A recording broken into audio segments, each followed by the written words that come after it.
السلام علیکم۔ اگر آپ چاہتے ہیں کہ آپ کے رزق میں کمی نہ ہو تو بس یہ چند تسبیحات ہر صبح پڑھ لیجئے۔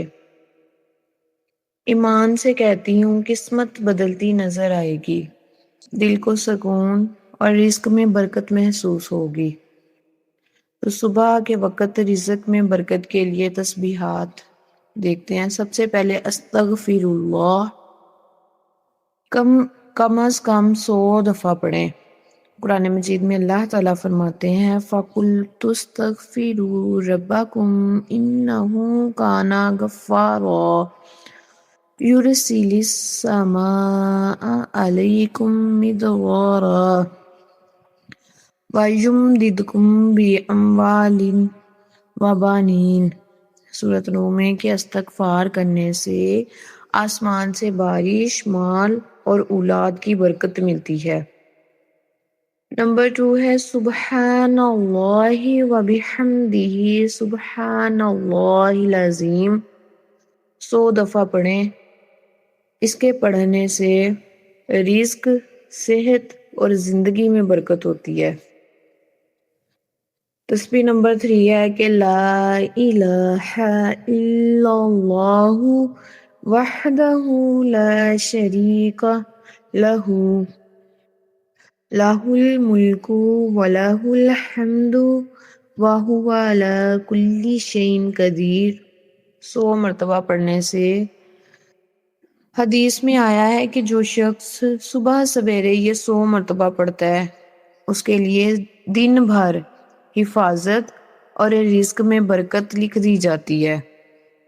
تسبیح نمبر 4 اللہم انی اسألک رزقا طیبا وعلما نافعا وعملا متقبلا۔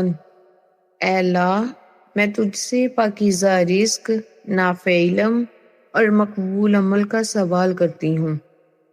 فجر کے بعد 3 مرتبہ یہ دعا نبی کریم صلی اللہ تعالیٰ علیہ وآلہ وسلم کی سکھائی ہوئی ہے۔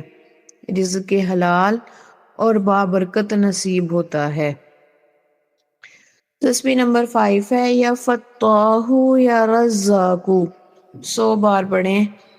یہ اللہ تعالیٰ کے 2 مبارک نام ہیں، انہیں پڑھنے سے رزق کے دروازے کھل جاتے ہیں اور تنگی دور ہوتی ہے۔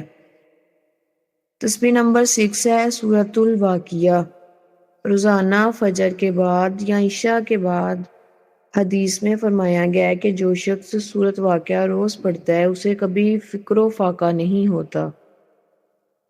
تو میں صبح سویرے یہ دعا کرتی ہوں کہ اے اللہ، جس طرح تو سورج کو ہر صبح اجالا عطا کرتا ہے اسی طرح ہمارے گھروں کو رزق، رحمت اور برکت سے منور فرما۔ اے رزاق اللہ، ہمارے ہاتھوں میں برکت ڈال دے، ہمارے دلوں کو قناعت دے اور ہماری محنت کو قبول فرما۔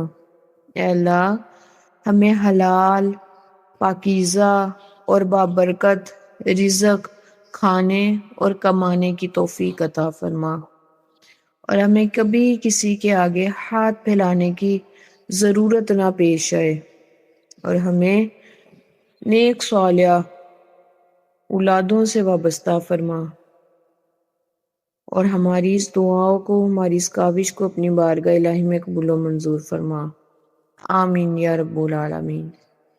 اگر یہ ویڈیو دل کو اچھی لگی ہو تو صدقہ سمجھ کر ایک بار سبحان اللہ ضرور کہیے، اور ویڈیو دوسروں تک پہنچائیں تاکہ ان کے رزق میں بھی برکت ہو۔